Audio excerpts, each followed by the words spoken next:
October 31st was the final day of the year for the Celtic people of the North. And that day was called the Day of Samhain. And this individual, wal-iyadhu billah, was supposed to be their god of the spirits of the dead, of evil again. And according to their belief, the evil spirits would rise to the surface and would terrorize people on that evening. And on that evening, if you did something wrong to a person, they'd come back to get you on that night. So some people would put on a disguise, so you couldn't recognize them on October 31st on that evening, and then they would be safe. Also, they would burn fires. Now the only thing we find left of that is the jack-o'-lantern that they would put inside of their window, made from the pumpkin.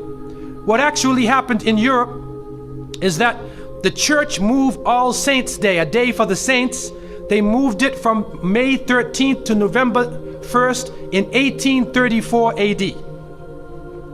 And so what they said was that the 31st night is All Hallows Evening. All Hallows Evening, which in America later became known as Halloween. Halloween. And they depict the forces of evil. What is happening now is that the children put on disguises. They dress as little devils, little witches, as goblins, vampires, anything evil, and they go out. And now with the new American way, they do trick-or-treat. And they come to your house asking for food. And some Muslims, they send their little children and they're in little disguises. How are you going to dress and go out there? As little devils, little shayateen. And so to send a Muslim child out to trick-or-treat is a demeaning, lowering thing. You ask them to beg people for food. Then they're dressed up as a way that they're not.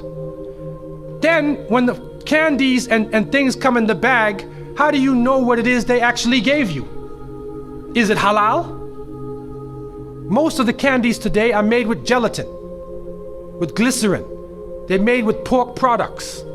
And what is also happening is that there are some evil, wicked-minded people who are attacking children on that night. And there are literally groups of Satanists who are capturing children, sacrificing the child on that evening of Samhain, supposedly to get more spiritual power. It's happening right now. And so from so many angles, Muslims should have nothing to do with Halloween. And it is important for Muslims to have basira, that they should have the insight to look through affairs and do not just blindly follow. The Prophet, peace be upon him, said, you will follow them. You will follow the people who came before you inch by inch, foot by foot. Even if they crawl into the hole of a lizard, you crawl inside there with them. And then they said, who are these people? Are they the Christians and the Jews? And the Prophet, peace be upon him, said, who else? And so it has come to pass. And you can't Islamicize these occasions. You can't use Arabic names and Islamic symbols to make it halal. And secondly, it is important for Muslims to cherish their own holidays. When the Eid al-Fitr comes, take the day off. There are some Muslims who go to work on Eid. They go to Eid prayer and they go to work. So what happens to your children?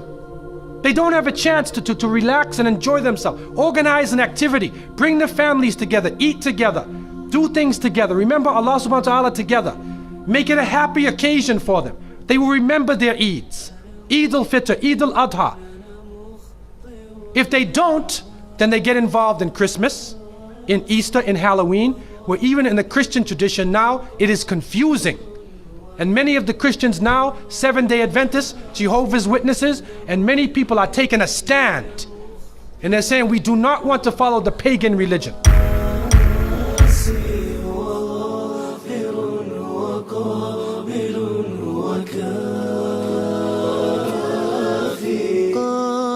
قابلتهن ثلاثة بثلاثة